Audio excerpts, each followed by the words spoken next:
ውድ ኢትዮጵያውያን የከተሞቻችን ገጽታና አጠቃላይ ሁኔታ በብዙ ቦታዎች እጅግ አሳሳቢ ደረጃ ላይ ደርሶ ነበር። ፍግፍግ ያሉ ሁነኛ የፍሳሽና የቆሻሻ አወጋገድ ስርዓት የሌላቸው በእርጅና የደቀቁ ለኑሮ የማይመቹ በመሆናቸው ለጤናና ለደህንነት ስጋት የሆኑ የከተማዋን ገጽታ የሚያጎድፉና ለዜጎቻችን የማይመጥኑ የኩራት ሳይሆን የሀፍረት ምንጭ ነበሩ። የኮሪደር ልማት ይህንን አስከፊ ሁኔታ በዘመናዊ እሳቤና በምናብ ከፍታ የፈታ ኢኒሼቲቭ ነው። ከተሞች የብልጽግና ማዕከል እንዲሆኑ፣ የከተሞች ልማት ከአዋሳኝ የገጠር አካባቢዎች ልማት ጋር እንዲመጋገቡ፣ ከተሜነትን ለማሳደግና አሳታፊና ዘላቂ ልማትን ለማስፋት ምቹ የመኖሪያ አካባቢ ለመፍጠር መሰረታዊ የልማት ጥያቄዎችን የሚመልስ የከተሜነት ስርዓት ለመገንባት ቃል ገብተን ነበር። በቃላችን መሰረት ኑሯችንና አኗኗራችንን ለማዘመን፣ ኢኮኖሚውን ለማሳደግ በገጠርና በከተማ ኮሪደር ልማት በርካታ ስራዎችን አከናውነናል። ዘርፈ ብዙ የንግድ እንቅስቃሴዎችንም ፈጥረናል። ብልጽግና ፓርቲ ለኢትዮጵያ ከተሞችና መሰረተ ልማት ያለው ራዕይ በወረቀት ላይ የሰፈረ ምኞት ሳይሆን በመሬት ላይ የታየና የሚታይ እውነታም ነው። በቀጣይ በኮሪደር ልማት ያስመዘገብነውን ተሞክሮ የበለጠ በማስፋፋት ከተሞቻችን አረንጓዴ፣ ጽዱና ስሉጥ ለዜጎቻችን ምቹ በማድረግ ግባችንን በተሟላ መንገድ እናሳካለን። ለዚህም 30 በመቶ የሚሆነውን የከተማ ይዞታ ለአረንጓዴ ልማትና ለሕዝብ መዝናኛ ፓርኮች በማዋል ለትውልድ የሚመችና እረፍት የሚሰጥ አካባቢን የመፍጠር ስራችንን በላቀ ደረጃ እናሳካለን።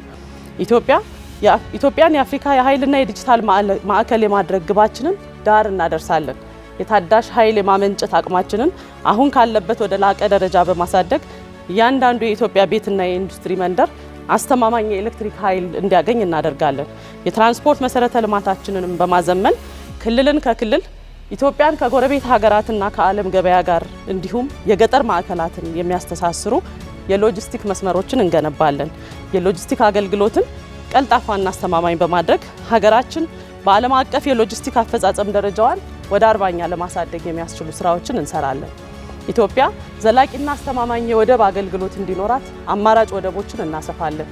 በዋና ዋና ከተሞች ለብዙሃን ትራንስፖርትና ለሞተር አልባት ልዩ ትኩረት እንሰጣለን። በታዳሽ ኃይል የሚሰሩ የብዙሃን ትራንስፖርት ስልቶችን የማስፋፋትና የትራንስፖርት አቅርቦቱንና አገልግሎቱን ተደራሽ ለማድረግ እንሰራለን። በአየር ትራንስፖርት ዘርፍም አየር መንገዳችን በነገው ዓለም ቀዳሚ እንዲሆን ለማድረግ በቢሾፍቱ አውሮፕላን ማረፊያ ግንባታውን እውን በማድረግ የመጀመሪያ ምዕራፍን ወደ ስራ እናስገባለን። የውሃና የሳኒቴሽን አገልግሎት አቅርቦትን በማሻሻል የንጹህ መጠጥ ውሃ ሽፋንን በከተማ በገጠርና በሀገር አቀፍ ደረጃ ለማሳደግ እንሰራለን። የጀመርነውን የመስኖ ልማት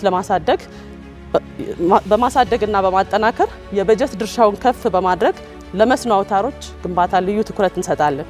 ውድ ኢትዮጵያውያን በዲጂታል ዘርፍም እያንዳንዱ ዜጋ በቤቱ ሆኖ የመንግስት አገልግሎቶች የሚያገኝበትን የንግድና የፈጠራ ስራዎችን በከፍተኛ የኢንተርኔት ፍጥነት የሚታገዙባትን ዘመናዊና ደህንነቷ የተጠበቀች ኢትዮጵያን እውን እናደርጋለን። ብልሹ አሰራርን ለማጥፋትና የአገልግሎት ተደራሽነትን ለመጨመር የጀመርነውን የመሶብ የአንድ ማዕከል አገልግሎት አጠናክረን እንቀጥላለን። አዳዲስ የቴክኖሎጂ ስታርታፖች እንዲፈጠሩና እንዲያድጉ የሚያግዙ ምቹ ሁኔታዎችን በተለይም የፋይናንስ ድጋፍና የህግ ማዕቀፍ እንፈጥራለን። የድርጅቶችና የድርጅቶችን የግል መረጃ ለመጠበቅና የመረጃ ጥሰትና የሳይበር ጥቃቶችን ለመከላከል የሚያስችሉ የቴክኖሎጂ መፍትሄዎችን እናቀርባለን።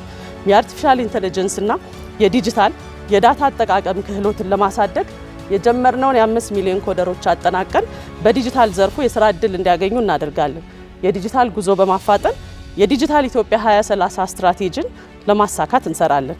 ይህን የምናደርገው ለዛሬው ትውልድ ብቻ ሳይሆን ለነገዎቹ ልጆቻችን የምትመች ክብራቸው የተጠበቀባትና በዓለም አቀፍ ደረጃ ተወዳዳሪ የሆነች ሀገርን ለማስረከብ ካለን ታላቅ ሀገራዊ ራዕይ በመነሳት ነው። በመጨረሻም የተከበራችሁ መራጮች የብልጽግና መንገድ በተግባር የታየ ዜጎችን ከድህነትና ከጉስቁልና አውጥቶ ወደ ብርሃንና ዘመናዊነት የሚያሸጋግር ነው።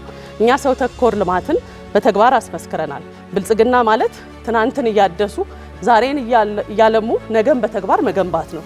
የጀመርነውን የታላቅነት ጉዞ ዳር እንድናደርስ ከተሞቻችን የስልጣኔ ማዕከል እንዲሆኑ ልጆቻችንም በሀገራቸው ተስፋ እንዲኖራቸው ብልጽግናን ይምረጡ። ውድ ኢትዮጵያውያን የምርጫ ምልክታችን የስንዴ ነዶ ነው። የስንዴ ነዶ የትብብር የአንድነትና የመደመር ምልክት ነው። ኢትዮጵያን ወደ ተምሳሌት ሀገር እያሸጋገረ የሚገኘውን ብልጽግናን ይምረጡ። አመሰግናለሁ።